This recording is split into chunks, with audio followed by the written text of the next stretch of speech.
it was a thing where they would troll people, you know? Remember the Yeah, trolling yeah, thing? They would I have the remember that trolls. too. I remember that. Yeah, and I remember also when you would show up at a comedy store sometime on a Monday, and Yeah. you do your stuff. So you're like, and then you would have all these guests, and it's funny because you would put these guests, and these are celebrities, and you have these celebrities on your show, and they know what to anticipate. Yet you would put them in these uncompromising position because Right. you would have them on this trend where they would have it, be having a serious conversation, and then you just throw something in there that's completely absurd. And I just you know, because it just can't stay the same. You know, if it's just like, how you doing? I'm fine.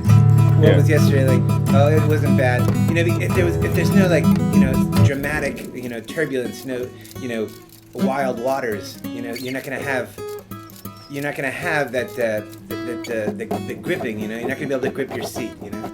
Yeah, like Jimmy Falcon having linguistics and eggs in the Wild Wild West. That's right. Now, do you like soft drinks? You don't drink soft drinks? I bet you don't. I don't drink. I don't No smoke. sugar.